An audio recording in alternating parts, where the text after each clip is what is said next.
tengan todos un muy buen día, una buena mañana. Les damos la bienvenida a esta charla organizada por la Red de Egresados de la Escuela de Posgrado de la Facultad de Economía y Negocios de la Universidad de Chile. Nos acompaña esta mañana parte del equipo de marketing de la Escuela de Posgrado, José y Juan, a quienes les doy las gracias por acompañarme. También está Alejandra Haddad, quien es jefa de alumni, de la red de alumni de la escuela, y por supuesto quien expone esta mañana, el profesor Jorge Berríos. Jorge, si puedes encender tu cámara para darte la bienvenida. Jorge es contador auditor de la Universidad de Chile, también tiene el MBA de doble grado de la Universidad de Chile con Tulane University y tiene posgrados en finanzas avanzadas en las universidades de Stanford, Georgetown y Harvard. En este momento les cuento que sí, estamos grabando la charla, entonces la van a poder ver más adelante también en nuestro canal de YouTube. Les vamos a dejar los enlaces en el chat y los invitamos a todos a hacer sus preguntas a través del chat, marcando la opción todos, para que nosotros las podamos ir recopilando a lo largo de toda la charla y luego al finalizar se las vamos a leer al profesor para que él pueda responder. Jorge, ya te di el pase para que puedas compartir pantalla si lo deseas o alguna presentación y con eso estamos listos, así que sean todos bienvenidos. Gracias Jorge por estar acá y te doy el pase. Gracias, Nico. Primero, espero que Nico se escucha bien, ¿no hay problema? Sí, se escucha. Perfecto.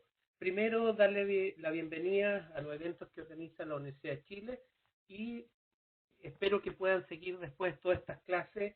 ¿Y se escucha abajo? ¿Se escucha mejor ahí o no? ¿Nico? Si puedes quizás acercarte más a tu micrófono. ¿Estás usando el auricular del manos libres? Sí, lo voy a sacar.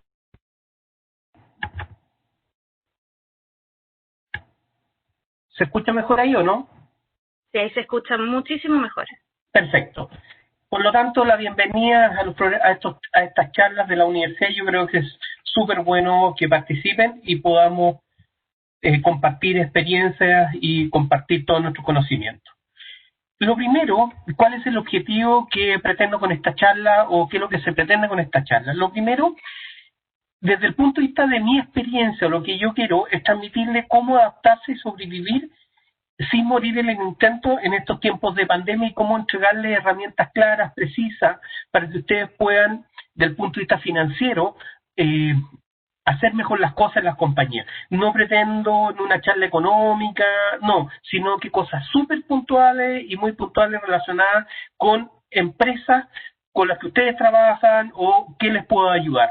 Después, si ustedes quieren contactarme, la gente de la universidad tiene mis contactos y con gusto le doy todos los datos, información adicionales, así que con mucho gusto lo puedo hacer.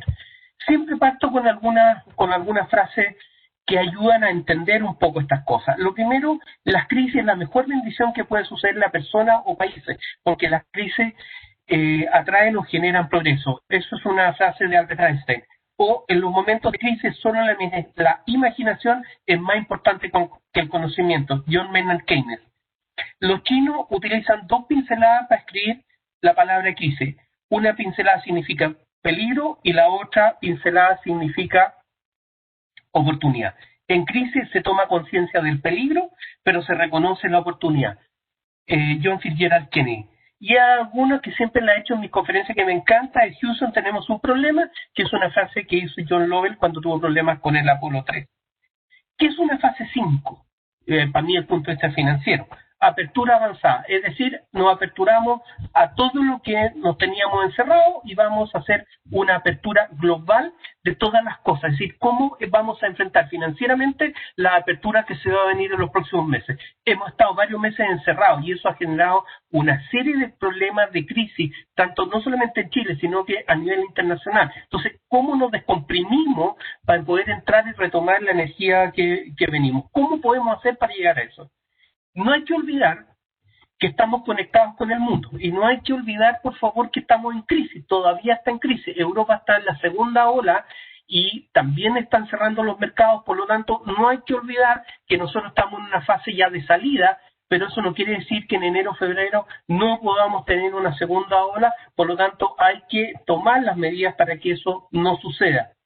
Por lo tanto, es interesante ver cómo estamos conectados a nivel mundial. Les doy un dato, detrás está la guerra de la galaxia, muchas cosas. En este minuto estoy en una ciudad que se llama Carbono, que estoy en Estados Unidos, vine a ver a mis nietos. Entonces, esta maravilla de poder conectarnos a nivel global y esto que estamos aprendiendo, conectarse vía web o conectarse por videoconferencia prácticamente era un mito hace un año y medio atrás, muy pocos lo hacíamos.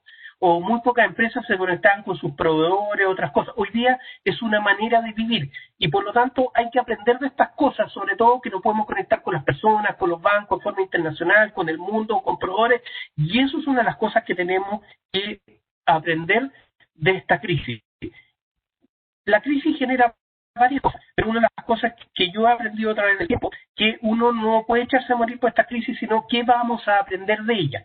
Por lo tanto, si estuvimos 8 meses confinados, 8 meses con problemas, bueno, saquemos enseñanzas de esto que pasó y cómo la podemos llevar a nuestras compañías. Una de mis grandes enseñanzas es la mecánica de poderse conectar vía internet, vía los teléfonos, vía cámara, hacer clases, y eso es una oportunidad que la podemos transmitir después en los negocios para cómo aprovechamos esto para vernos con nuestros proveedores, conectarnos con el mundo. Como yo hablo de finanza tiene dos componentes que son súper relevantes en cualquier análisis. El primer análisis es riesgo y el segundo, lógicamente, y siempre ha sido flujo. Desde el punto de vista de riesgo, estamos en una crisis de salud, pero esta crisis de salud terminó impactando, quiera lo uno no quiera, y se transformó indirectamente en una crisis de tipo financiera, más profunda de lo que nosotros mismos podemos ver y cómo vamos a tratar de salir de eso. ¿Qué es una crisis? Una perturbación más o menos repentina que produce una pérdida considerable en el valor de los activos y que por ende hace una influencia decisiva en la marcha de los negocios. Por lo tanto, no podemos no pensar que esta crisis no nos está afectando en los negocios o no ha afectado a nuestro país. El sector retail, el sector comercio, los sectores restaurantes se han visto fuertemente afectados. Lógicamente hay otros sectores que no. Yo estoy más ligado a minería en este minuto o a otra industria y en minería no ha habido efecto. Al contrario, se ha incrementado. Puede que haya habido un efecto transitorio en temas de los proyectos mineros, pero hoy día la minería está produciendo muy fuerte todo lo que es ligado a minería, el precio del cobre arriba. Entonces, hay sectores que están tirando el carro con la economía muy fuerte. ¿En qué estamos? Estamos en expansión, estamos en recuperación, estamos en auge, en recesión, en depresión. Para mí, mismo de ver, estamos ya en un periodo de recuperación. Y eso lo dan algunas cifras que ya están saliendo a la luz, como el IMASEC y otras cifras que nos dan que ya estamos en una fase de recuperación. Ojalá la recuperación pase a un grado de expansión o auge, de manera de retomar un ritmo económico un poquito más fuerte, porque eso va a beneficiar a las compañías. Yo siempre tengo un dicho cuando me hablan, cuando uno está medio deprimido o en recesión, siempre se puede estar peor. Y como siempre se puede estar peor, yo creo que es bueno ver el vaso medio lleno. Sí, por favor, el término, yo me enfoco mucho en la empresa, en la pyme o en la mediana, por lo tanto, no por ser pyme o mediana, no pueden ustedes tener claro lo que está pasando en la economía, porque les va a afectar. Entonces, hay algunas cifras que les voy a dar del Banco Central que es importante tenerla en mente. Una persona que trabaja en una empresa, pyme, mediana, lo que sea, o que sea trabajador individual, no puede desconocer lo que está pasando a nivel de la economía o cuáles son las cifras grandes. Les doy un ejemplo. Simplemente les voy a dar la cifra 2020-2021. El Producto Interno Bruto de nuestro país va a caer entre un menos 4,5 o un 5,5. Para el próximo año se espera un crecimiento entre un 4 y un 5. Lógicamente hay que entender que solamente el 2021 vamos a recuperar lo que perdimos este año, no lo que veníamos perdiendo hacia atrás. Ingreso anual. El ingreso anual se perdió un 4,3% de ingreso anual. Próximo año 4,3%. Por lo tanto, recuperación de lo que perdimos. Demanda interna de Chile se perdió un menos 7,1%. Próximo año 5,6%. Exportaciones, las exportaciones disminuyeron, se perdió un 2,2%, próximo año se espera un 6,8%. Las importaciones bajaron en un 9,4% y se espera para el próximo año un 8,6%. Sí es interesante, y yo dentro de los datos que tengo, cosa extraña, nosotros somos una economía bien extraña. ¿Por qué? Porque el punto de vista de la inversión extranjera, que nosotros podemos decir, tuvimos un tema del 18 de octubre, tuvimos pandemia, o sea, todos los efectos que uno puede pensar negativos, pero miren, la inversión extranjera en Chile aumentó en un 11% hasta el mes de agosto de este año. Se espera se espera un incremento total del 14% a final de año, y existe, en el último quinquenio, la inversión extranjera aumentó en un 44%, y en la serie histórica entre el 2003 y el 2020, al mes de agosto, la inversión extranjera ha aumentado en un 27%. Entonces, eso es súper fuerte en términos, están ingresando capitales, independiente de lo depresivo que podamos ser, están llegando capitales a Chile, y eso da oportunidades tremendas para las diferentes compañías. Sí, yo de estas cosas siempre digo, warning, cuidado, hay un efecto que nos puede afectar en el largo plazo. Y eso hay que tener cuidado, y yo digo, coloquialmente, ha pasado bien colado en las noticias, no se ha informado mucho, pero tengan un warning con esto, que es el aumento de lo que es la deuda externa chilena. Estamos hablando de deuda externa o inversión directa. Si vamos a hablar de eso, y nominalmente total deuda empresa, deuda completa, pasamos del año 2003 a tener una deuda total de 42.000 millones de dólares aproximados a 202.000 millones de dólares este año. Deuda del Estado, pasamos de tener el 2003 4.500 millones aproximadamente de deuda gobierno de Chile con el exterior a 28.000 millones de dólares recién en este mes. Eso significa, si hay una estacionalidad de la deuda de gobierno entre el 2013, que es más cerca, 2020, mes de agosto, la deuda gobierno al ser extranjero aumentó en un 309%. Y en el caso de la deuda global entre el 2013 y 2020, un 276% si hago el consolidado. Eso es súper preocupante. Al segundo trimestre estamos endeudados como país en el 85,9% del Producto Interno Bruto. Eso da que posiblemente el próximo año tengamos una deuda total del Estado cercana al 40% del Producto Interno Bruto. Pasamos de acreedor neto a deudor neto. Y eso es preocupante porque las tasas suben, a través de los países internacionales nos van a subir el nivel de riesgo, y eso va a hacer que los bancos, indirectamente, el costo del dinero que se está traspasando a usted siga siendo más alto. Independiente de eso, hay que mirar el Macedonien. Nuestro riesgo país es 1.68, lo que en términos de tasa a cualquier riesgo país, como riesgo país, la tasa, yo tengo un proyecto del 12%, le agrego un 1.68 de tasa, por lo tanto es bajísimo. Argentina en este minuto tiene 2.147. Si imaginen un proyecto ustedes en Argentina, y por eso muchas empresas están saliendo, de que a un proyecto que le exige una rentabilidad del 12, tengo que agregarle un 21,47 por riesgo país y posiblemente un 60% de riesgo por inflación, es decir, estamos hablando de proyectos sobre el 90%. Por eso que las empresas están saliendo de Argentina, no porque no sea un buen mercado, sino que por los factores de riesgo son bastante altos. Y ahí es donde debemos tener nuestro compromiso de tener cuidado en mantener un poco lo que son las variables, porque si no nos va a afectar. Les doy un ejemplo. Fitch nos tiene con perspectiva a menos estable. Standard & Poor's nos tiene con nota a más, pero negativa, y Moody's también nos bajó a 1 con perspectivas negativas. Por lo tanto, del punto de vista de lo que uno ve en la economía para ustedes, para uno como empresa, hay que tener ciertas precauciones y tratar de ver cómo enrelamos estas cosas. A nivel de país, hay varias noticias que han salido, y que es interesante ver el tema previsional.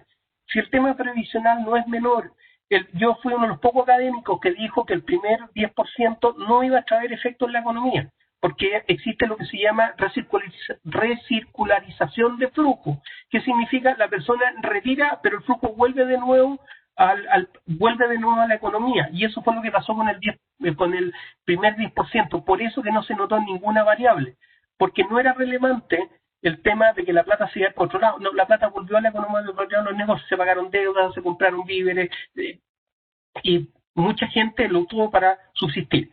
Pero la nuevo 10% sí hay que tener cuidado con algunos cosas importante. ¿Por qué es relevante este 10%?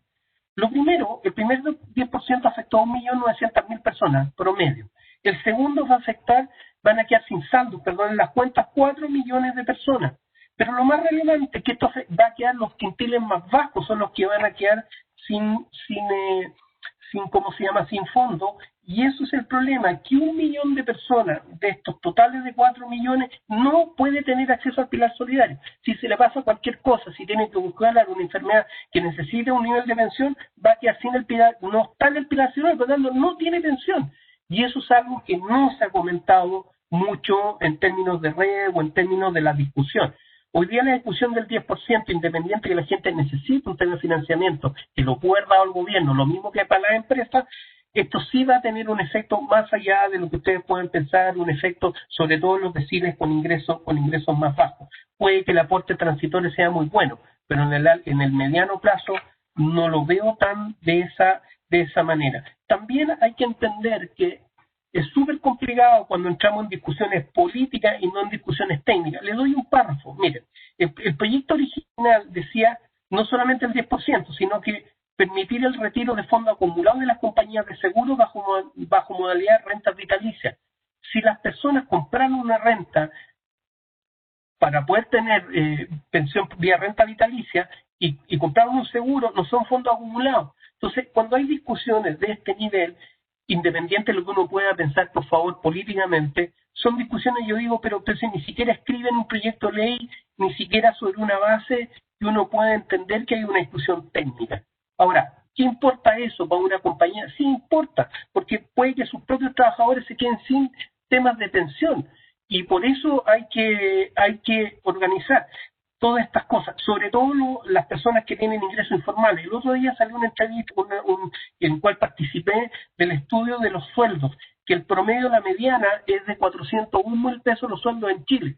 Sí, pero ahí ese estudio fue bien un poquito sesgado, porque hablan de mediana sobre la base de empleo informal, y un empleo informal puede trabajar un día. Entonces, si lo multiplico por 30, baja la estadística. Por lo tanto, yo creo que hay que ser un poquito súper estricto con la estadística y ver realmente qué es los efectos reales que están pasando en la economía y que nos pueden afectar como empresa. Por eso que esta discusión, por favor, no estoy tratando de hacer, sino que cómo hago para ustedes decirle qué es lo que van a enfrentar. Les doy un ejemplo. Si en realidad se va a la reforma previsional y aumenta el 6%, digan lo que digan, es un impuesto indirecto para las compañías. Las pymes en rentabilidad a veces tienen un 3%, un 4% de rentabilidad total, y asumir un 6% de un impuesto adicional, independiente que con las pensiones, todo, es un 6%. Y si uno dice 6% y consideraron el efecto impuesto, por lo tanto yo he calculado que en realidad el efecto real para las compañías va a ser prácticamente de un 8%. Es decir, el impacto, una pyme, una mediana, va a ser el 8% en los costos totales de remuneración. Por lo tanto, no es menor. Por lo tanto, hay que seguir de lado estas cosas. Si yo voy a riesgo para ustedes desde el punto de vista financiero, hay cosas positivas y cosas negativas. Las voy a ver las dos para que las podamos después, si quieren, con las preguntas comentar. Factores positivos de riesgo, tema de la inflación.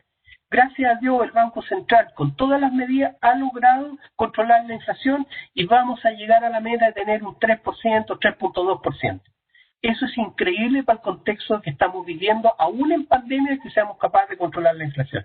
Piensen que Argentina está con un 30% y se puede cerca del 60%, y otros países, y es mejor ya ni tocarlo, el caso de Venezuela, estamos hablando 1.500.000, 1,5 millones de inflación. Es decir, no hay valor del dinero en ese caso. Por eso nuestra gran fortaleza sigue siendo el Banco Central y todo lo que ha hecho para controlar lo que se llama los efectos inflacionarios del 10%, del 10% que viene, ha sido un actor relevante para controlar. ¿Por qué es importante para una empresa esto? ¿O por qué es relevante? A lo mejor para ustedes no es relevante, pero sí es relevante, porque resulta que ustedes tienen los créditos en UF. Y al tener los créditos en UF, los créditos no están subiendo, o por lo menos no en la proporción que podían ver. ¿Se imaginan ustedes un mercado nosotros con una tasa de inflación? Ya, ni siquiera voy a compararme con otros países. De un 8 o un 9% de inflación, ¿cómo se vería aumentada la UF? es decir, la cantidad de empresas que quiebran, las personas naturales como yo, que tengo crédito por la casa, es decir, estaríamos quebrados. Por lo tanto, ese es un valor de activo muy grande que tenemos como país. Segundo, precio del cobre. El precio del cobre, al estar sobre $3, está sobre el promedio de break-even de cualquiera de las compañías. Les doy un dato, el break-even de las compañías internacionales de producción de cobre está cercano a $2 la libra. Por lo tanto, la minería está muy fuerte y eso está generando que también ingrese dinero al país. Riego país bajísimo. ¿Por qué es importante para ustedes como empresa el riego país? Porque no le van a subir los créditos a los bancos. Si el riego país sube, los bancos internacionales nos van a indexar las tasas de riego país en los capitales que prestan al país. Y como nosotros estamos pidiendo deuda hoy día, significa que todo lo que es plata que le van a prestar los bancos a todas las pequeñas y medianas empresas se va a subir en términos de tasa. Entonces, eso es muy bueno. Las tasas de crédito están bajísimas. Después le voy a dar algunos tips con respecto a cómo se trabaja con los bancos. Por lo tanto, las tasas están bajísimas hoy día. Y eso hace también que el costo del financiamiento sea barato. Pero ahí les voy a dar algunas cosas específicas con respecto a esto. Riesgo negativo. Deuda externa está subiendo muy fuerte y eso significa que alguien va a pagar la fiesta. Una persona siempre me decía cuando me invitan a comer, oye, alguien va a pagar la cuenta al final y la deuda externa alguien la va a pagar. La vamos a pagar nosotros en forma personal con impuestos o la van a pagar la empresa con impuestos. Pero esto no es gratis la deuda externa y menos si el Estado de Chile va a llegar a un 40% del Producto Interno Bruto. La clasificación de riesgo, positiva y negativa, aún puede ser negativa si es que esta sube. Situación política del país, por favor, no estoy para ningún lado ni ninguna, simplemente la situación política. Si logramos hacer un tema en la nueva constitución en forma ordenada y realmente lo hacemos bien, tenemos todo por delante, pero sigue estando ahí y en el Fitch el día de ayer comunicó lo siguiente: empresas van a postergar inversiones por efecto de la discusión de qué viene en la nueva constitución, cuáles son las aprensiones que hay, aumento de impuestos. Entonces, todo esto, si bien es cierto, hay aprensiones, pero siguen entrando inversiones extranjeras. Pero cuidado, los mercados son volátiles, se puede ir a cualquier parte de la inversión, como ustedes ven en otros países como Argentina. Si yo veo una pregunta para ustedes que es súper relevante, esta es una frase de Darwin: no es más fuerte la especie la que sobrevive ni la más inteligente, sino aquella que responde mejor a los cambios. ¿Cómo nos adaptamos? Si hoy día hay que adaptarse y hay que ver cómo funcionamos con estas nuevas dimensiones en la empresa. Y vean lo que está pasando y cómo logramos financieramente y el punto de romper estos paradigmas para adaptarnos. Lo que ustedes pensaban hace un año se rompió. Si los paradigmas se rompieron, ya no es lo que era hace un año atrás. Por lo tanto, tenemos que cambiar el switch. Mi señora siempre me dice, cámbiate el switch. No está ahí en Estados Unidos 110, está ahí a 220. Entonces, hay que cambiar los paradigmas de lo que estamos mirando. Ya no vamos a tener lo que veíamos antes, sino que, o lo que vimos durante 30 años, estabilidad, todo bien, y a lo mejor está como en la casa, la mugre debajo de la alfombra. Pero asumimos erróneamente que esto no iba a cambiar y que esto iba a estar permanente, y esto cambió. Y como cambió, hay que adaptarse y cómo pensamos y rompemos estos nuevos paradigmas. Yo siempre tengo un ejemplo que a mí me gusta mucho del punto de vista para ustedes como empresa. Piensen, por favor, en términos globales, como empresa a lo mejor es más difícil, sea un tema muy básico, pero piensen como los vendedores ambulantes. Yo los veo todos los días, he conversado muchas veces con ellos, me siento a conversar con ellos, lo encuentro interesantísimo del punto de vista cómo ven ellos los negocios y cómo, de una cosa ridícula, estamos hablando de un vendedor de la calle, cómo podemos extrapolar eso a lo que ustedes hacen como negocio. Miren, los vendedores ambulantes, primero, tienen claridad en el efecto oportunidad. Si está lloviendo, sacan paraguas. Si sale el sol, sacan agua, bebida, helado. Por lo tanto, tienen una claridad del efecto oportunidad y son súper flexibles y adaptables. Es decir, pueden cambiar de vender bebida a cambiar helado, a vender paraguas, a vender chaleco, a vender bufanda. Eso es impresionante. ¿Cómo podemos llevar eso a nuestras compañías?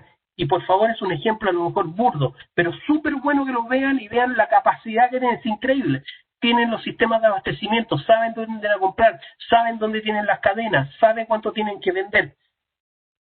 Tienen una alta capacidad de determinación de demanda, saben cuánto pueden vender diario, saben la esquina, saben dónde está el cliente, lo tienen segmentado, dónde está, dónde venden, hasta ¿Cómo fijan el precio? Si no pueden dar vuelto, por lo tanto no pueden fijar 3.990, ni pueden firmar 4 porque tienen que dar vuelto, por lo tanto tienen que ser cifras exactas y de acuerdo a cómo están los billetes. Por lo tanto, lo encuentro extraordinario en términos de lo que se llama la capacidad de determinación de demanda, selección de tipo de producto y la estrategia de precio, barreras de entrada. Oye, si nadie se va a meter en un sector, le ponen barreras de entrada. Claro, no son muy dignas las barreras de entrada, para las empresas son otro tipo de barreras, pero el concepto de barrera de entrada es extraordinario.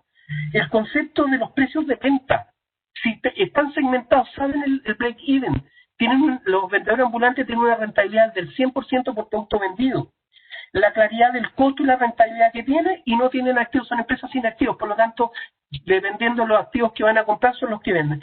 Por eso, se imaginan una compañía que tuviera la claridad de poder medir los efectos de oportunidad, ser flexible, ser una capacidad de adaptación súper rápida, o tener una capacidad de determinación de demanda, de fijación de precios, de percepción de tu cliente, poder generar barreras de entrada para que no te quiten el negocio, o tener claridad respecto a costo y rentabilidad, yo creo que sería extraordinario. Y esa es un poco la enseñanza que tiene para nosotros como empresa ese tipo de negocio, que a lo mejor para nosotros no tiene sentido. ¿Qué puedo hacer en términos de financiero, en términos de regla de adaptación a los mercados? Primero, sean simples, precisos y concisos. Si aquí, mientras más simples sean las cosas, mucho mejores. En tiempos cuando hay crisis, los modelos más avanzados no funcionan. Hay modelos econométricos, funciones de riesgo, esos modelos no funcionan. ¿Y por qué no funcionan? Porque las variables se le hicieron pedazos. Y como hicieron pedazos las variables, cualquier cosa que le metan a un modelo econométrico o cualquier modelo, le va a decir, no, nada, no funciona. ¿Por qué? Porque las variables son tan distorsionadas o tan distorsionantes que pasan a ser variables exógenas inmanejables. Entonces, por eso, ¿qué les recomiendo yo realmente en términos financieros? Sean pragmáticos, consecuentes a las decisiones, decidan ya. Si tienen que cerrar la empresa, ciérrela. Si tienen que reorganizarse, reorganícese. Pero las decisiones sean súper pragmáticos las decisiones. Si en ese sentido, la decisión tiene que ser súper clara. Segundo, determine claramente dónde está parado. Muchas veces yo he estado con diferentes compañías, diferentes gerentes, compañeros, y digo, ¿dónde estáis parados? Dime tú dónde. Ni en eso saben. Entonces es interesante, estoy parado en esto, este es mi futuro, esto es lo que tengo y esto es lo que puedo manejar. Porque eso es lo que da la oportunidad de poder manejar las variables que ustedes tienen y cómo manejarlas financieramente. Determinar claramente si usted puede seguir o no puede seguir. Es la decisión más difícil que puede tomar una compañía financieramente, pero tienen que tener claro, y si van a seguir, ¿dónde están los financiamientos? Y lo que le he dicho en todas las exposiciones que hablo o este tipo de charlas, no se olviden algo. El mercado, la economía, lo que hablan los economistas, la charla, la proyección del IBOM, la estabilidad financiera, todas las charlas que quieran. Esta cuestión se sobrevive con flujo, no se sobrevive con buenas intenciones. Por lo tanto, les puedo hablar de millones de cifras macroeconómicas, pero hay un tema trascendental. Las empresas viven o mueren por flujo. Por lo tanto, si queremos descomprimir nuestra fase 5, o tenemos flujo o morimos. Por lo tanto, tengan claro este aspecto sumamente claro. Después les voy a dar algunos tips de dónde conseguir los flujos y cómo hacerlo a tasas relativamente baratas o entrar a una dinámica un poquito diferente. Ya, pero ¿qué hacemos? Primero, les voy a dar 4 elementos que ustedes deberían hacer en sus compañías desde el punto de vista financiero, desde el punto de vista de evaluación. Lo primero, haga una evaluación donde está parado en términos de flujos. Primero, los flujos. Vea dónde está parado, qué platas tiene, qué platas va a tener y qué platas no tiene. Por mucho que haya vendido 20.000 millones, pero si la plata no está dentro, olvídense, no va a funcionar el tema. Evalúen sobre la base de flujo, porque eso es el efecto real que tiene, sobre todo en términos de crisis. Téngalo en la mano, tenga aquí los flujos todos los días.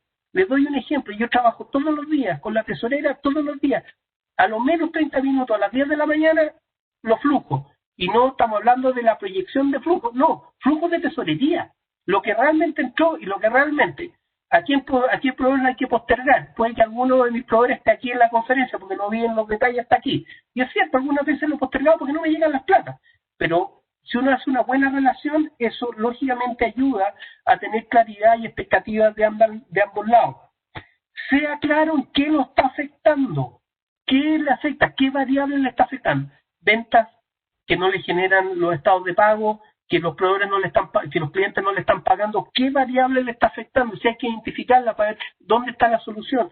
Las soluciones no son de largo plazo, son de corto. Y determine lo que se llaman los key factors, que son los factores o variables de decisión. ¿Cuáles son sus variables de decisión? Vuelvo a insistir, esto aunque sea chica, grande, mediana, cualquier tipo de empresa, esos son los elementos de decisión. Segundo, conceptualice los escenarios que tiene. ¿Qué escenarios tiene? ¿Qué tiene? Escenario, estamos mal, estamos negativos, podemos crecer. Yo vengo de donde trabajo, que es más ligada a minería, que es minería de faena de perforación y tronadura y laboratorios robóticos de última generación. El año pasado, antes de la pandemia, como estaba la minería y algunas cosas, estábamos entre el infierno y la tierra. Casi los bancos nos tenían, como yo digo, en las catacumbas o nos tenían condenados. Pero resulta que se reactivó mucho el tema minero y hoy día salimos de eso. Por lo tanto, mis escenarios cambiaron, mis escenarios de negociación con la banca cambiaron. El sentarse con una posición diferente ayuda mucho en las negociaciones y también en términos de tasa. Vean sobre todo, yo digo, si yo tengo flujo, tengo factura, no es llegar a ir a hacer un factoring, hay que ver cómo voy a negociar y con qué, y qué tengo a cambio. Si uno tiene una factura de Codelco, tiene una factura de minera, esas facturas valen mucho hoy día. Los factoring están sin factura, están sin movimiento. Por lo tanto, las facturas de grandes compañías, Cencosud, Entel, valen mucho en términos de ir a venderlas al mercado. Y eso hay que entenderlo. Y eso es una herramienta de negociación. Tercero, hagan estrés financiero. ¿Qué se llama estrés financiero? Calcular si las variables más negativas se me pueden, por eso que es interesante tener primero las variables. Si las variables se me hacen negativas o muy negativas, ¿qué puedo hacer con esas variables y cómo las puedo manejar? Y por eso se hacen cálculos de estrés financiero. O sea, ya, en lo último, ¿cómo podría andar? Y lo último, el cuarto, concéntrese en las áreas críticas, porque las áreas críticas y con los key factors que se llaman los factores de decisión, esos son los que le van a dar las ganancias cada una de las compañías. Y estamos hablando para nivel pyme cualquiera cosa. No olvide lo siguiente, las proyecciones son buenas en la medida que están bien hechas. Por lo tanto, yo de las que he hecho de proyecciones que he visto, la mayoría están cayendo un 90, 80%. Por lo tanto, si yo le pongo estrés financiero y le hago cálculos de estrés, los cálculos de estrés me llevan a cifras medianamente claras, que es lo que ustedes necesitan para ir a pedir plata normalmente con los bancos. Sea claro en las fuentes de financiamiento, sean súper claros en las fuentes de financiamiento, qué fuentes van a ocupar y cómo las van a ocupar. Y por último, disciplina de costo. Hoy día, usted de aquí para adelante van a tener que entrar todas las compañías en una disciplina de costo. La disciplina de costo tiene dos elementos: control de costos, controlar los costos, que no se les escape, y lo segundo, cómo administro los costos que tengo. Por lo tanto, no se olviden, un elemento importante que no hay que olvidar hoy día son disciplina de costos en dos variables: control de los costos, cómo los voy a controlar, y segundo, cómo voy a administrar los costos hoy día en los mercados. Les dije que le iba a dar algunos datos. Hasta el año pasado, muchas de las compañías internacionales no estaban ayudando a sus proveedores. Estamos hablando de pago a 60 días, estamos hablando de algunos retail a pago a 90 días y algunos un poquitito más, pero eso ha cambiado porque se dieron cuenta muchas compañías de que si siguen haciendo eso van a terminar perdiendo los proveedores y los van a matar. Entonces, les voy a dar un tip súper grande. Para todas las compañías o gente que me está escuchando que necesita hacer factoring, les doy un dato. Los factoring tradicionales, que yo le llamo prestamistas, porque son más bien prestamistas, disculpen si hay algo de los factoring prestamistas, hasta el año pasado, a principio de año, prácticamente los factoring estaban cobrando tasas de un 1.5. Estamos hablando de empresas medianas, relativas. Ya el que estaba bien, cercano a 0.80, 0.90. Entre 0.90 y 1.5. Imagínense los costos de financiamiento. Y si la empresa estaba regular y con algunos DICOM, subíamos a 2, 2.3, inclusive 2.7. Imagínense 2.7 mensual de tasa. Y si nosotros hablamos de tasas de que la empresa no le pagaba la factura a usted, independiente de cualquier factura, el costo es el más débil. Y el más débil pasa el costo de prórroga. Llegamos a tener, y si quiero a alguien se la doy con nombre, un costo de prórroga de un factoring que hizo un costo de prórroga del 12% mensual.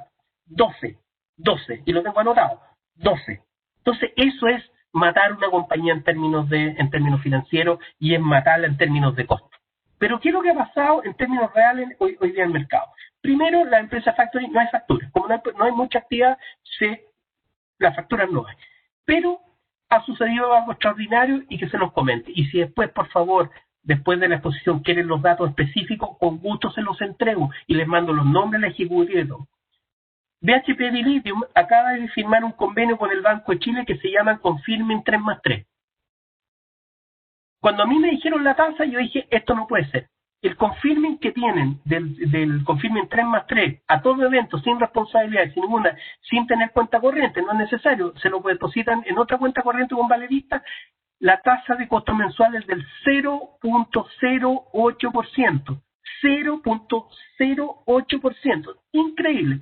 ¿Por qué? Porque HT Billiton dijo, yo voy a apoyar a todos mis proveedores y esa es la tasa. Hagan el confirme con el banco, pero yo garantizo la factura. Entonces, a esa tasa, imagínense, esa casa en términos reales de tasa, ni el FOGAPE hace eso. O sea, ni el FOGAPE estamos con esas tasas. Entonces, increíble. Otra empresa, Banco Santander.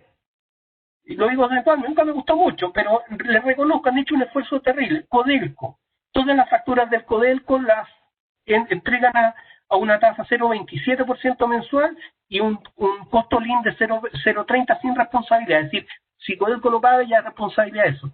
Mantos Cooper también tiene el mismo convenio con el Santander. Centinela también tiene el mismo convenio. Y varias mineras tienen el mismo convenio, 0.27 con una empresa de mediano hoy día es extraordinario en términos de tasa, 0.27, sí, increíble.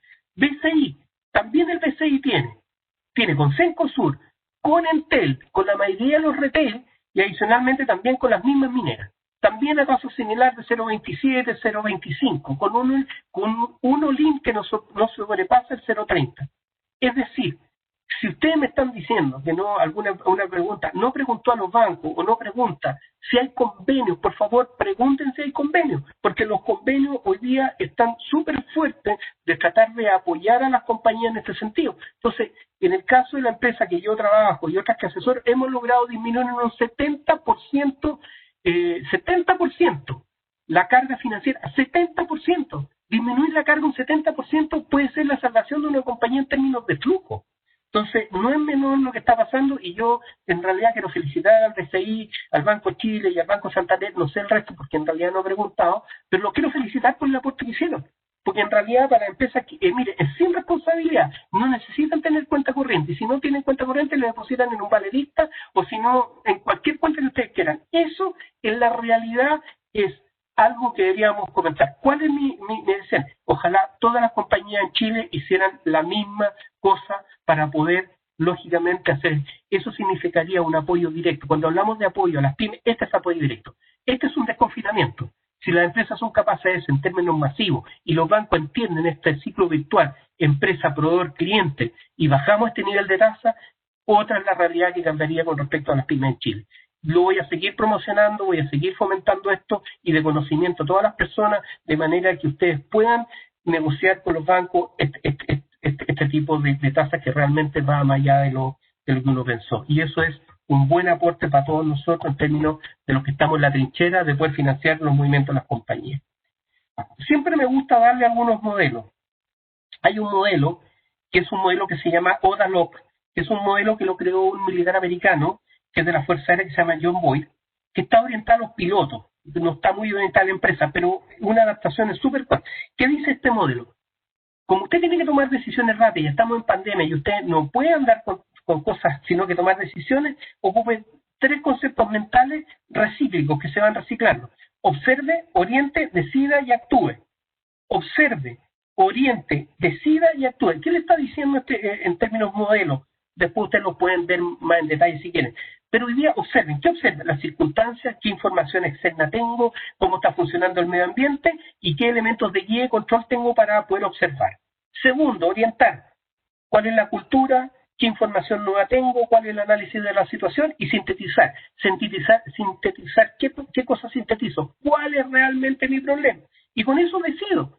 Y hoy día con eso usted actúa. No solamente hay que decidir, hay que actuar un poco. Algunos temas que he visto de la realidad en nuestra realidad chilena, bien interesantes. Han salido varios comentarios y yo creo que han caído en un tinte político, sobre todo los chats de comentarios, con respecto a lo que sucedió en el laboratorio Weiderhof, que cierra la producción de Nidea aquí en Chile. Y lógicamente se dan 300 trabajadores sin trabajo, dado hasta el 2021 se va a cerrar. Lo que está pasando es que hoy día los mercados están abiertos internacionalmente y como están abiertos internacionalmente, hoy día los temas de distribución o las cadenas de producción se están yendo por temas de mano de obra o por otro tipo de oportunidad a cualquier otro país. Y eso hay que entenderlo, no va a pasar con otras compañías que están produciendo en Chile. Y eso no creo que es la primera. Me tocó ver el tema de los costos de guantes. Les doy un ejemplo. Guante, traer un zapato, a Chile llegan aproximadamente 130 millones de pares calzados al año y el 95% viene de China. Costo promedio que entran los zapatos a Chile CIF está entre 6.5 a $10. Costo de producción de la empresa Chile, producción, ni siquiera estoy hablando de costo de administración o costo de distribución. El costo de producción en Chile es $33. ¿Cómo se compite con $6.5 contra 33? Si eso es imposible, no se puede competir. ¿Dónde está nuestra oportunidad entonces? Lo que está pasando con esto. ¿Dónde está nuestra oportunidad? Plataformas de servicio. Oye, nosotros tenemos capacidad humana, capacidad tecnológica, capacidad de desarrollo, capacidad de innovación. ¿Para qué? Ser plataforma. Aprendamos de Uruguay. Uruguay fue muy inteligente y Uruguay, ¿qué es lo que ha hecho? Ha hecho una plataforma financiera ¿para quién? Para Argentina. ¿Dónde están todas las plata argentinas? En $2 y todo. Están en Uruguay. Y ellos crearon plataformas para eso y por eso a Uruguay le ha ido muy bien económicamente. ¿Por qué? Porque tienen las plataformas. Y un país chiquitito. Pero nosotros tenemos para hacer plataformas. ¿De qué tipo? Logística. Seamos la plataforma para Latinoamérica. Plataforma de desarrollo. Plataformas tecnológicas. Fíjese que si uno quiere tener un técnico en términos de robótica, no hay en Chile, no existen técnicos, hay que traerlos de afuera. Falta mucho mano de obra calificada para algunas pegas, por ejemplo, grúas de alto tonelaje, no hay especialistas y también hay que traerlos desde afuera y con costos abismantes. Entonces, nosotros sí tenemos una oportunidad de ser plataformas de servicio y por favor no hay que ser con todas las tecnologías que hay hoy día, podemos ser como país una tremenda plataforma de servicio. Pero ¿de qué plataforma? Posiblemente a lo mejor no tanto financiera ya, aunque sí hay muy buenas plataformas en Chile, pero a lo mejor de servicios logísticos. Podemos ser plataforma para toda Latinoamérica. Nosotros estamos más cerca de China que Brasil y Argentina. Por lo tanto, al estar más cerca, los puntos pueden entrar por Chile si tenemos buenas plataformas. Entonces, ahí hay muchas cosas por hacer. En términos de flujo, que es lo que a ustedes les interesa, aprovechen todos los beneficios que existan. Se han conectado a Chile Atiende, se han conectado a Corfo.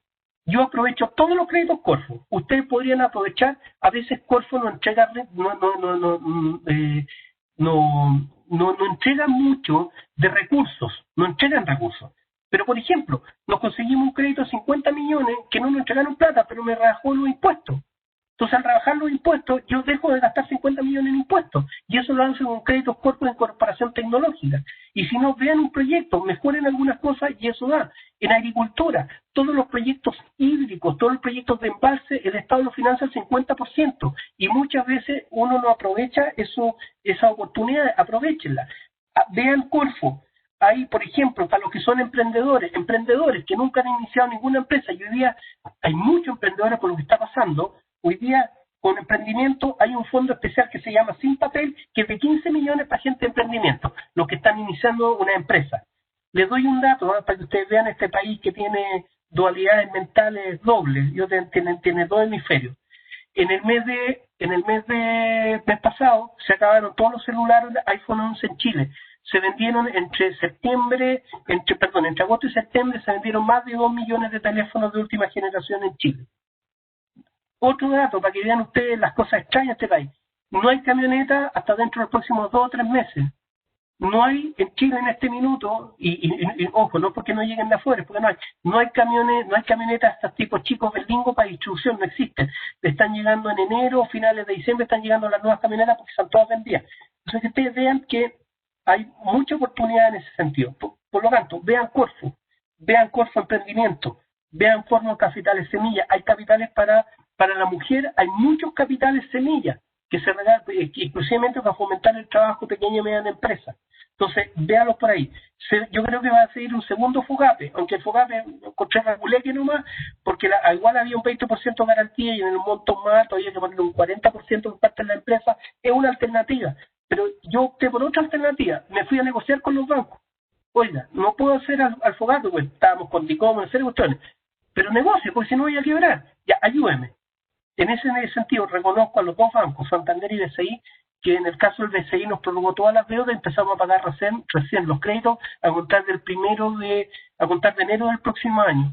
Y en el caso del Banco Santander nos dio 3 meses de sin pagar y nos prorrogó y nos reajustó los créditos a tasa más acorde con lo que está pasando con la pandemia. Esos son efectos reales que uno puede. Pero hay que ir a negociar, hay que ir a conversar y hay que presentar la realidad que uno tiene. Renegocien las deudas con los bancos y cuidado con los factoring. Vayan hoy día a los factoring, hoy día una buena tasa de factoring 0,65. Más de eso es ridículo. Security, para los que no son con convenio, está con tasas de 0,40, 0,39. Por lo tanto, también son buenas tasas. Por lo tanto, vean eso. Servicio de impuesto interno. Independiente que sean chicos o grandes, ustedes pueden ir a negociar con el servicio de impuesto interno. Háganlo. Yo negocié los pagos en 24 meses, los impuestos o los IVA.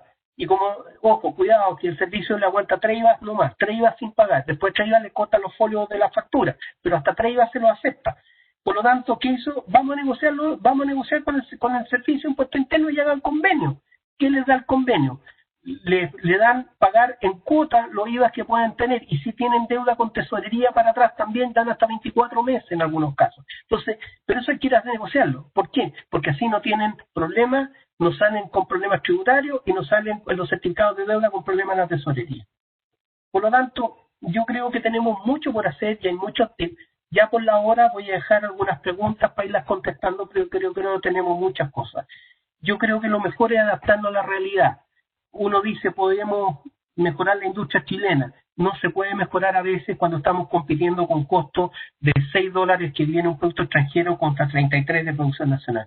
Lo que tenemos que hacer es cómo adaptamos a gente, cómo adaptamos a otros rubros que sí la están llevando hoy día, que son los temas tecnológicos o plataformas para tener logística para los países, o temas energéticos que sí la están llevando. Y ahí es donde tenemos una pega muy grande por hacer. Nico, el último comentario y solamente una frase final: solo quien se da por vencido está perdido. Por lo tanto, lo llamo a no ser tan depresivos, sino que al contrario, tenemos toda la oportunidad y todas las herramientas, y eso es un poco lo que nos llamo a no ser tan depresivos como uno hace, sino que tenemos todo por hacer y hay muchas cosas, y la resiliencia es súper importante en estos tiempos.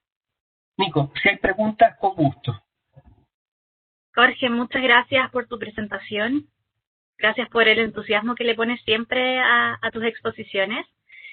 ¿Sabes qué? No tenemos muchas preguntas, pero tenemos muchos comentarios. Entonces estamos seleccionando algunos para leértelos y así tú puedas seguir comentando al respecto. Y entonces invitamos a nuestros asistentes a hacer preguntas más específicas también en el chat, y entonces nosotros las vamos recopilando y te las voy leyendo. Por ejemplo, ahí Rodrigo dice que tiene preguntas. Rodrigo, te invito a que las escribas en el chat y las vamos leyendo. Pero por mientras te leo algunos comentarios. Por ejemplo, Felipe Balart dice que el problema del 10% no es en el corto plazo, es un tema de largo plazo y compromisos fiscales que genera la decisión. ¿Sí puedes comentar respecto a eso? Estoy totalmente de acuerdo con él que son problemas fiscales de largo plazo, y yo se lo comenté. El problema de corto, que es hoy día, tal como se lo dije, hoy día la decisión es política y no económica. Es una decisión netamente política y no hay una discusión técnica de ningún tipo. Como yo le decía, si estamos dejando a prácticamente de los 4 millones de personas que van a quedar, porque eso hace tiempo, si lo van a aprobar, ¿cierto? No lo van a aprobar. De los 4 millones de personas que quedan sin fondo en las cuentas individuales, solamente 1 millón tiene acceso al pilar solidario. Si vamos a dejar a 3 millones de personas sin pilar solidario, y si se aprueba un tercer retiro, quizás vamos a llegar a muchas más personas que las vamos a hacer sin pilar solidario. La persona a veces no piensa, ¿qué pasa si me muero, tengo un accidente? ¿Qué pasa con mi familia o mi gente?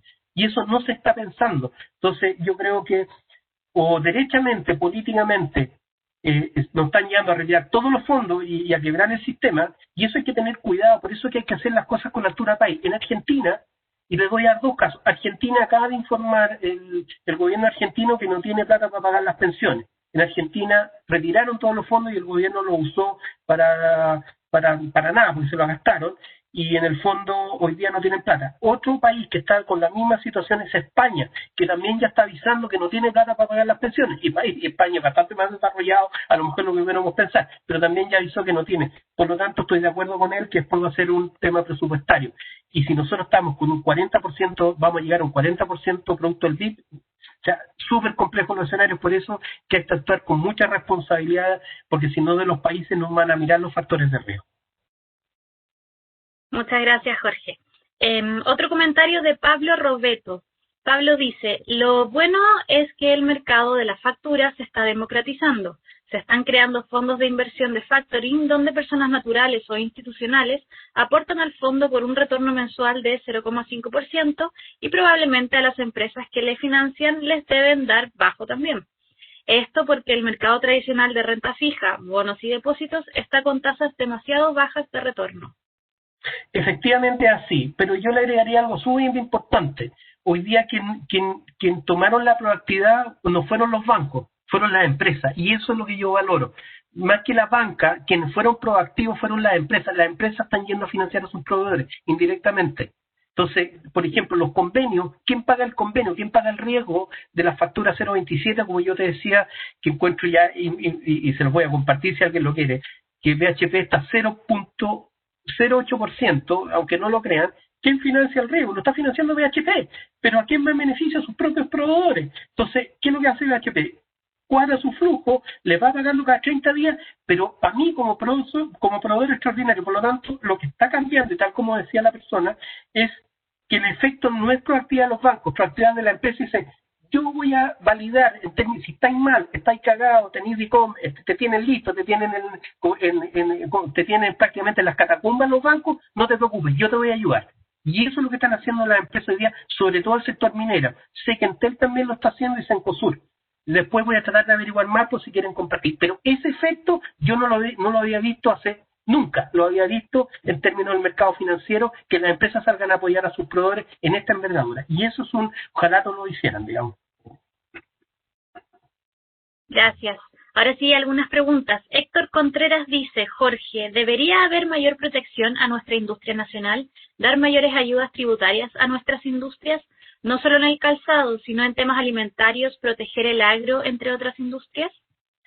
A ver, es difícil porque entrar en medidas proteccionistas, la Organización Mundial de Comercio te va a sancionar y te va a poner. Lo que yo veo, y en ese sentido una crítica al gobierno, no solamente a varios, sino que no veo una consecuencia de ir adaptando la industria. ¿Qué significa esto? Pongo plata para adaptar a las personas. Te explico, no hay técnicos para temas robóticos, no hay técnicos especialistas en línea de producción robótica o de alta tecnología para poder conquistar la mina subterránea y otras industrias. Por lo tanto, yo creo que lo que debemos hacer es capacitar a nuestra gente gratis, o poner foco en los institutos profesionales que vayan capacitando en rubros donde está hoy día está faltando. Les doy un ejemplo ridículo, a lo mejor no tiene nada que ver con grandes industrias. Consíganse un gaffiter hoy día, consíganse un eléctrico, consigan una empresa de mantención de caldera.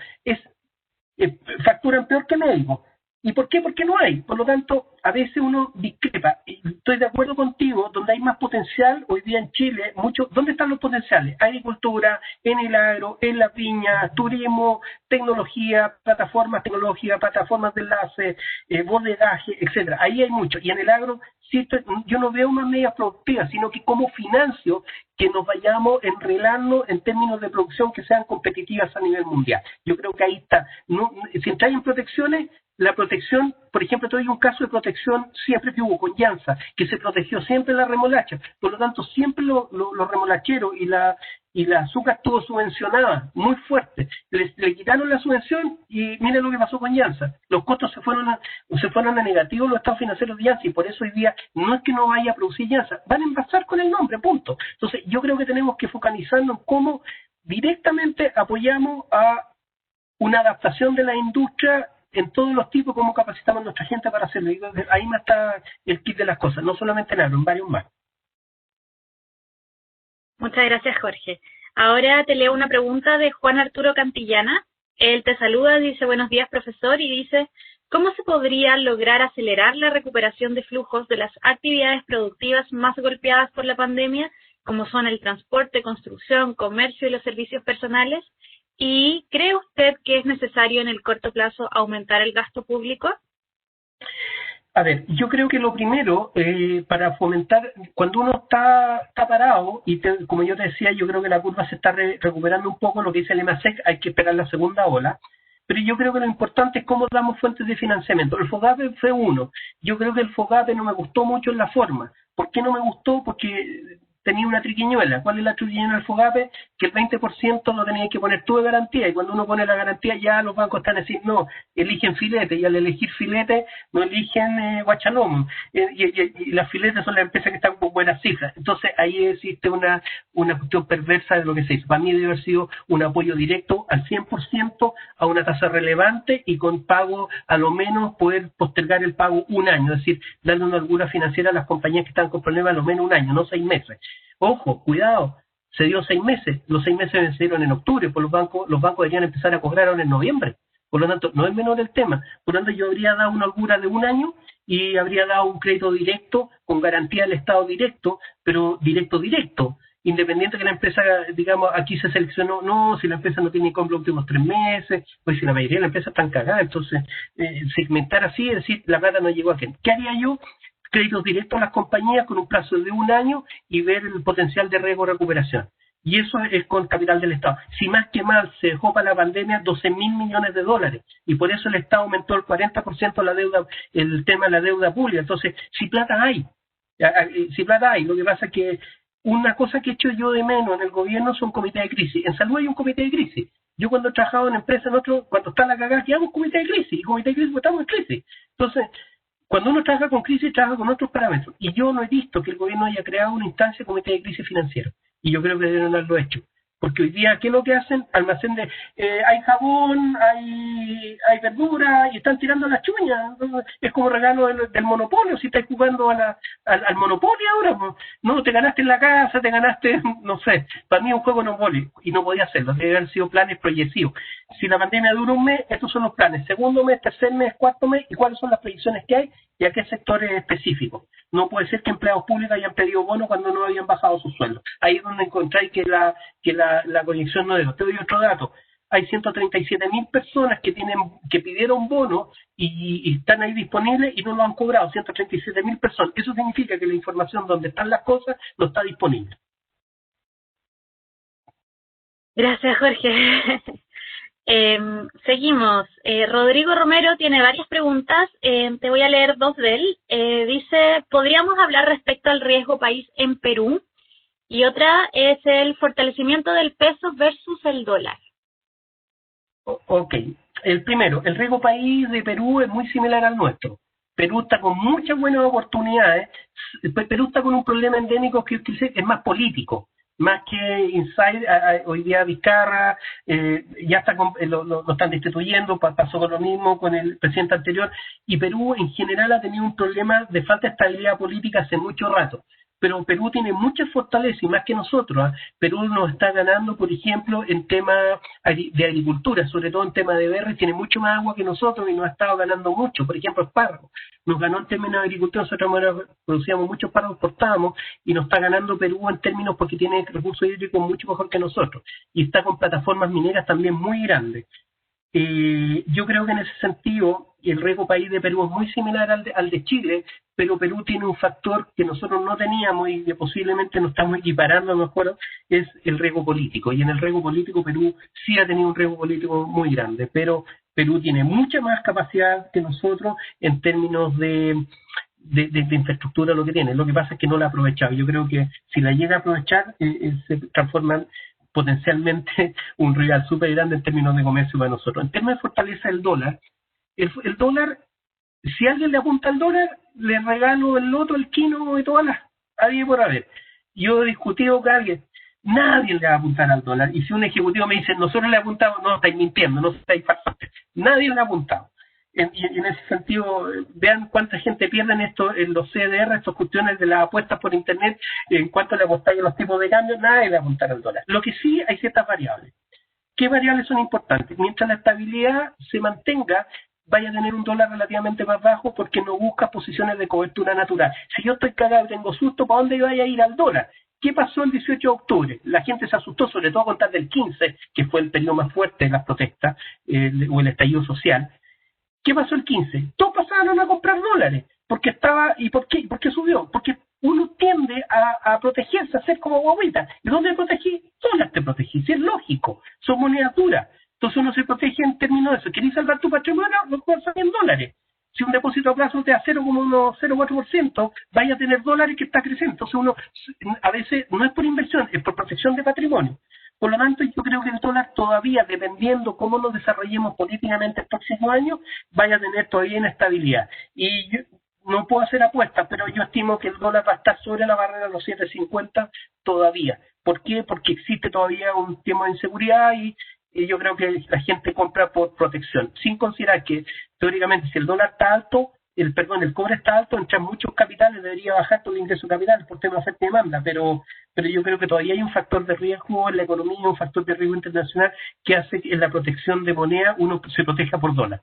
Y te voy a decir un dato, yo lo hice. Yo cuando vi que esta opción subía por olfato dije voy a comprar dólar, ¿por qué? Porque es lógico, la protección está y el dólar va a subir por esencia. Muchas gracias, Jorge. Ahora una pregunta de Pablo Robeto. Cuando las cosas se ponen difíciles, es bueno pasar deuda de corto plazo a largo plazo para tener cuotas más pequeñas, pero ¿existe alguna razón financiera recomendable para volver a pasar deuda de largo plazo a corto plazo y prepagar? A ver, estas son decisiones. Académicamente todos los profesores están a decir, por temas de intermediación, siempre es bueno hacer todos los proyectos con deuda. Yo siempre le digo a los que dicen todos los textos de la deuda hay que pagarla. O sea, yo creo que más que si estáis en deuda en largo, es cuánto podéis pagar. Si, no es el monto de la deuda, tengáis el corto, las dos las vais a tener que pagar. Lo que yo estimo es lo que se llama suavizar los montos de deuda sobre la base de la proyección de flujo. Lo que yo tengo que ver primero no es la deuda, es cuánto tengo de flujo y cuánto soy capaz de pagar con esos flujos, cuánto pago de deuda.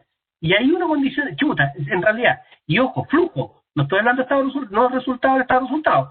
Lo duro son flujos, tesorería. Por favor, no confundir proyecciones de flujo con flujos de... Yo trabajo con flujos de tesorería. Y los flujos de tesorería me dicen, viejito, esto es lo que puedo pagar. Y con eso estructuro mi deuda. Y ahí veo cuánto puedo pagar en el corto y cuánto puedo pagar en el largo.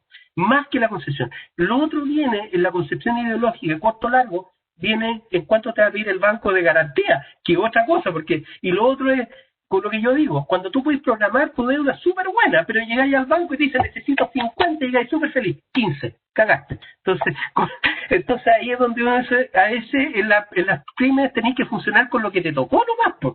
Y como me dice mi señora siempre, es lo que te tocó nomás, es lo que hay. Entonces, en el fondo a veces hay que ser súper claro que es con lo que a uno le dan, es con lo que te toca. Cuando pueden, por ejemplo, una empresa grande puede negociar hoy día crédito de capital de trabajo a 0.25, 0.26. Con una pyme no hay negociar eso. Entonces ahí es donde entran los conflictos. ¿Yo dónde apoyaría? Es cómo llegar, que las pymes lleguen a ese nivel de financiamiento. ¿Cachai? Eso es lo importante. Pero en el resto, entre corto y largo, es lo que te tocó, pero lo primero, céntrate en los flujos, qué es lo que no podéis pagar. Y después tiramos, ya tiro a largo para poder suavizar, pero uno va pagando de acuerdo a los flujos, no de acuerdo si sea corto o largo. Muchas gracias, Jorge, muy claro. Felipe Balart dice, en el escenario actual de la pandemia, en proceso de modificación constitucional, el cual en países que lo han llevado, en los mejores casos, a 2 años de mal desempeño de las economías, aún considerando la resiliencia que mencionas, ¿cómo ves las restricciones de liquidez y rupturas de cadenas de pago?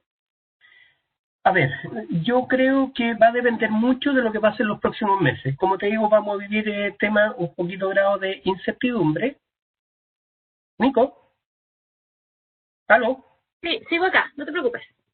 Como te digo, vamos a ver un tema yo creo, en estabilidad, va a depender cómo nos pongamos de acuerdo. Yo creo que ahí yo sí lo metería, disculpen la expresión, lo echaría todo en un barco para afuera a todos los políticos que no han portado a la altura. Y yo creo que los políticos están causando más daño no por la convención ni lo que vaya a hacer, al contrario, yo creo que el plebiscito que se hizo fue un castigo a todas las malas prácticas que existió históricamente en Chile, que nos cagaron con las carreteras, que el tema de la ISAPRE, de los costos, del confort, de los pollos, yo creo que fue un grito de decir, ¿y hasta cuándo? Yo creo que va ahí lo que pasó en Teto, lo que pasó en Soquimich, yo creo que ese es el grito que hay. Pero yo creo que los políticos todavía no logran leer adecuadamente que ellos están influyendo en el factor de riesgo. Si se logran poner de acuerdo y actúan con otro lenguaje, yo creo que va a ser una oportunidad de crear una buena constitución, con buenas normas, con buen cuestión, pero va a depender de cómo se comporten los políticos. Y en este minuto realmente, y se lo digo con todo corazón, no han dado el ancho para ninguna cosa, y estamos hablando de todos.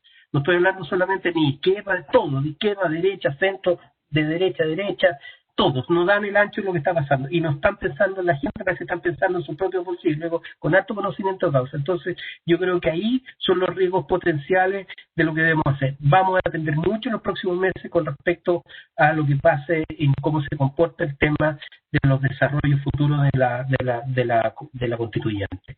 Pero yo tengo fe, yo creo que yo soy de bastante más fe, yo confío en el país, somos más resilientes de lo que pensamos y no creo que se corten las cadenas de pago porque tenemos riesgo país muy bajo. Ahora, si los países extranjeros, como yo te decía, aumentaron en el último, estamos hablando de este año, no estamos hablando del año pasado, aumentaron hasta el mes de agosto un 11% la inversión extranjera, que pasó, te doy un dato, pasó del año pasado de inversión extranjera de 8.744 millones de dólares a 10.161 millones de dólares. Y ojo, no están todas no son inversiones en el sector minero, sino que son en otro tipo de inversiones. Yo creo que eso me da una esperanza bastante más grande de lo que ustedes pueden pensar en términos. Yo creo mucho en el país, así que yo creo que va a depender mucho de nosotros, más que de los políticos, depende de cómo nosotros nos comportemos en términos empresariales y en términos de desarrollo de negocios. Gracias, Jorge. Una pregunta de Jardiles. Dice, hola Jorge, ¿conoces un financiamiento para adquirir una franquicia de lavandería? Si el negocio es bueno y si uno tiene una garantía real como un bien raíz, ¿habrá un banco que se atreva a prestar contra los flujos del mismo nuevo negocio? Sí, sí se puede. Es más, inclusive hay inversionistas hoy día que tienen capitales para eso, y hay varios. Hoy día el negocio de la lavandería industrial es súper bueno. Trabajé con una, cuando estaba en el holding de inversiones, tenía una que se llama, era el holding Golden Clean, que hacía aseo para los hospitales y todo, extraordinario. Es un muy, muy buen negocio, pero ojo, es un negocio como almacén de barrio, tenéis que estar ahí, porque si no estáis ahí todo el día, vais a perder toda la plata. Pero es un muy buen negocio y hay fuentes de financiamiento. Hay dos tipos. Tenéis Corfo, que tiene capital para emprendimiento, por un lado, y tienes por el otro lado, hay proyectos semillas y hay inversionistas específicos que dan capitales para este tipo de trabajo. Te voy a dar un dato, hay una empresa que inclusive, te doy un dato, por ejemplo, hay una empresa muy chiquitita que es un restaurante que se llama Crudo Sin Censura, que logró levantar capitales accionarios en Chile, no en bolsa, sino capitales accionarios. Hay una empresa que se dedica a levantar capitales accionarios de este tipo de negocios y le compran las acciones como si estuvieran en bolsa y les compran las acciones justamente para levantar este tipo de negocios y ser parte de ellos. Hay capitales y si quieres después por correo me puedes pedir internamente, yo te doy más datos, quiénes son, y hay varios que están en esto y bastante bien, así que si presentáis un buen proyecto, ten cuidado que son financiables. Excelente, muchas gracias. Seguimos ahora con Catalina Reyes. Catalina dice, ¿qué se le puede recomendar a las familias chilenas de clase media para abajo para el próximo año en cuanto a administración financiera? Súper clarito, sean ordenados. No, hay que ser ordenado. Mi padre, mi viejo, no me acuerdo haberlo visto con cuenta corriente. Y siempre pagaron súper ordenadito. ¿Por qué? Porque no había líneas de crédito, no había como hoy día, y pagaban súper ordenados las cosas. Y una de las cosas que me dejó como enseñanza era ser ordenado con los fondos. Eso no quiere decir que uno no tenga deuda, pero tiene que proyectar de que es capaz de pagarla. Te doy un dato para que veáis. Mi percepción es que la UEF iba a subir y que, dada la inestabilidad, el mercado de la UEF se iba a disparar en términos de inflación. Por lo tanto, lo que hice, ¿cuánto estaban los créditos? Me dieron un crédito capital de un crédito de consumo a 0,29 y le pagué mi casa al tiro. Inclusive, en vez de pagarla en 8 años que me pegan, la pago en 5 y la cuota la bajé, sin ir a renegociar con el banco. La pagué sin ningún problema y hoy día estoy pagando, en vez de UEF, indexé a peso. Entonces, uno puede hacer ciertas cosas, pero lo principal a la pregunta, no se endeudan más de la cuenta. Es cierto, es rico tener una televisión de 55 pulgadas, es rico tener última generación, es rico tener varias cosas, pero una de las cosas que ha traído la pandemia es ser más ordenadito, en volver a la familia, en volver a ciertas cosas, disfrutar cosas que antes no disfrutábamos. Por lo tanto, yo creo que el ser más ordenado, el ser consecuente con las compras, ser consecuente con lo que uno tiene, yo creo que esa es la mejor receta. No ir más allá, no ser tan ambicioso. La ambición generalmente termina rompiendo el saco, y yo creo que les recomiendo a la familia: sean ordenados, no gasten más allá la capacidad de sus ingresos, sean ordenados, tengan alguna capacidad de ahorro, y con eso yo creo que las cosas se solucionan. Pero perdimos esa capacidad, nos creímos el cuento, y hoy día dele televisores, dele cuestiones, iPad nuevos. Si yo te dije, en el mes de agosto y septiembre se vendieron más de 2 millones de teléfonos, y no son iPhone 11. Entonces, ¿sabéis qué más? Eso es el retiro de la AFP. Entonces, ahí es donde digo, ¿sabéis qué más? No, hay que ser ordenadito. Y tal como una empresa, yo te decía, que no debe pagar más allá de lo que le generan los flujos, las familias deben hacer lo mismo, no pagar deudas más allá de la propia capacidad de los flujos. Muchas gracias. Catalina dice: muchas gracias, don Jorge. En honor al tiempo, vamos a leer las últimas preguntas que hemos recopilado hasta el momento. Rodrigo Romero dice: ¿tendrá, profesor, algún comentario de lo que está pasando con las empresas aseguradoras de crédito? ¿Están bajando o cancelando las líneas aseguradas?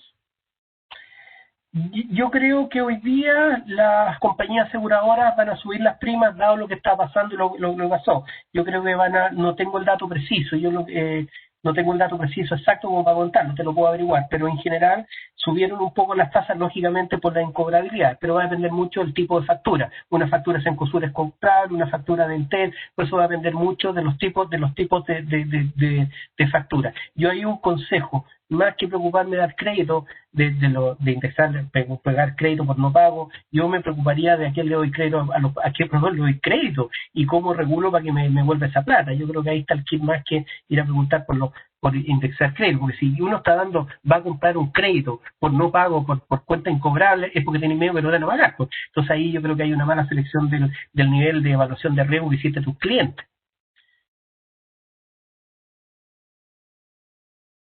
Muchas gracias. Seguimos con una pregunta de Jaime Calderón. Dice: ¿qué opinión le parece que las empresas estatales sigan pagando bonos millonarios a sus ejecutivos y trabajadores, lo cual no es concordante con los tiempos y con las medidas tan focalizadas del gobierno hacia la población y empresas? Ups, pregunta difícil. La Nicole me conoce, yo no la excluyo. Yo creo que uno tiene lo que se llama comunicación estratégica. Te doy un ejemplo, y a lo mejor para no meterme, y te voy a dar un ejemplo. Lo que pasó con Penta. A los abogados le pagaron 2.500 millones de pesos por defenderlo. Efectivamente, eso para efectos de impuestos se rebaja de impuestos, y está en todas partes. Así yo los abogados, cualquier empresa lo rebaja de impuestos, y es normal. El problema es que ahí entra la sensibilidad. ¿Qué habría hecho yo? Lo habría considerado como gasto rechazado. ¿Para qué? Para evitarme cualquier problema político. Yo creo que las empresas tienen que ser consecuentes, y hoy día todo lo que es comunicación estratégica, hace 20 años atrás era lo mismo. Hoy día lo grabáis todo por celular, la red. Hoy día la simetría de información es muy grande. ¿Qué es la simetría de información? La simetría es: todos conocemos información, y como conocemos la información, es mucho la condena. Yo creo que en tiempos de pandemia efectivamente no deberían pagarse los bonos, y uno debería estar en consecuencia con lo que está. Muchas empresas en Chile, las que yo conozco, las que son buenas, no han pagado la dieta de directorio o han disminuido la dieta de directorio, no se pagaron bonos este año, dada la contingencia que hay. Pero es irrisorio, no debería ser. Y eso, como uno dice, el ejemplo parte por casa. No lo comparto. Y si lo hicieron, o porque está malo, porque todos deberíamos cooperar. Y el gobierno, cualquiera que esto sea, debe partir por el ejemplo. Aunque sean empresas públicas, ganen millones de millones, es un efecto hacia la población. Yo estoy contigo. Entonces, yo creo que malo. No comparto el que lo hayan hecho. Gracias, Jorge. Ahora sí, las últimas preguntas. Gustavo dice, son dos preguntas de Gustavo. Sí. ¿Cómo ve el riesgo país de Colombia? Y cuando habla de refugiarse en dólar, ¿qué mecanismos recomienda? ¿Cuenta corriente en dólares, fondos mutuos u otro? A ver, el tema de Colombia no lo he visto, te mentiría el riesgo país, pero percepción debería estar muy similar al de Chile y Chile o Perú más o menos. Mira, ¿por qué te digo que ya está similar? Cuando uno va a invertir y dice, ¿dónde pongo mis plata? ¿Dónde están poniendo la plata los chilenos? O sea, las inversiones extranjeras chilenas, por ejemplo. Perú, Brasil y Colombia. Esos son los países donde va la inversión. Por lo tanto, si es así, lo pego país abajo. Pero no te podría decir totalmente. Respecto al tema del tema de cuánto me cubro en términos de patrimonio, mucho depende de los montos. Si estáis hablando de $1.000, te lo guardo en la caja, no lo guardo en el velador, no es mucho. Estáis hablando de $100.000, chuta, eso no es para guardarlo en la casa ni en el colchón. Hoy día, por ejemplo, el Banco BCI tiene cuentas corrientes en dólares que están en Banco Americano. Por lo tanto, un buen refugio, si uno quiere refugiarse o quiere tener algún refugio en dólares. ¿Por qué uno se refugia en otros países? Por las normativas. ¿Por qué la empresa abren las cuentas en las vírgenes británicas? No es por tema de impuestos, es porque ahí las cuentas corrientes las abren en Suiza, que es patrimonio donde todas las cuentas están resguardadas en términos de patrimonio. Por lo tanto, depende mucho el monto, depende mucho lo que quiero hacer. Yo tengo dólares en realidad y lo tengo en una cuenta corriente en dólares, es poquitito en todo caso, pero la tengo justamente en el Banco Americano en Miami. Y pues como yo viví 4 años en Estados Unidos, entre pito y flauta, viví 4 años, en general no hay ningún problema, pero depende de los montos, depende de lo que uno tenga o qué quiera cubrirse. Por eso te digo, si tú me estás hablando de $10.000, no es necesario, te vas a gastar más plata en mantener la cuenta. Si estás hablando de $30.000, $40.000, sí, es otra cosa, depende de monto. Listo, Jorge, dejamos la charla hasta aquí. Invitamos a todos nuestros asistentes que si quedaron con dudas o quieren comunicarse contigo, nos escriban al mail que es meetingpg de posgrado @fen.uchile.cl. Lo estoy dejando ahora en el chat y también les estoy dejando en el chat algunos enlaces de interés para que los puedan revisar. Te agradecemos, Jorge, por tu entusiasmo, por tu claridad siempre en todas tus exposiciones y a todos los asistentes que nos acompañaron esta mañana. No habrá una segunda charla, por lo menos no por ahora, pero podemos mantenernos en contacto y quién sabe si más adelante organizamos una segunda charla.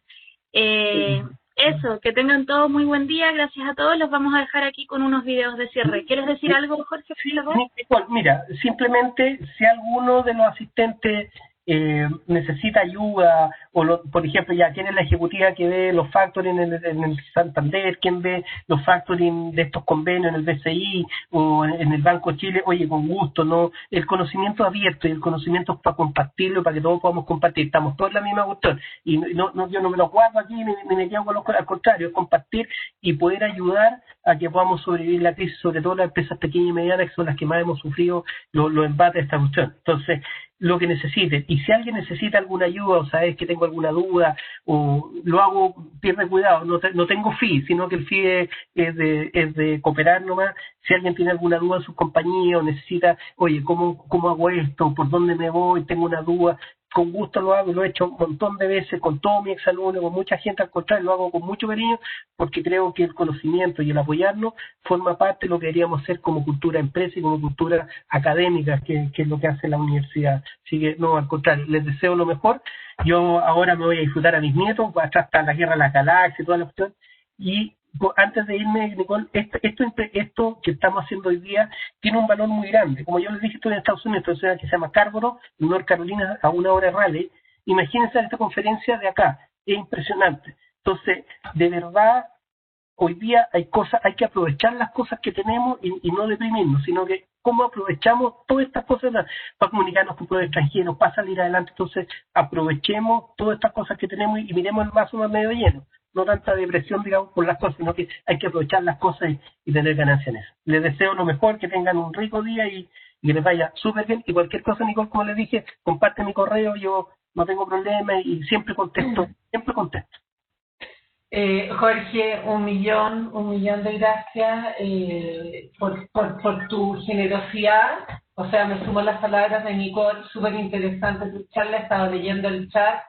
Realmente muchas gracias por tu generosidad y por entregar tus conocimientos a graduados, alumnos y mucha gente que no está vinculada a la escuela, pero que también asiste a nuestras charlas.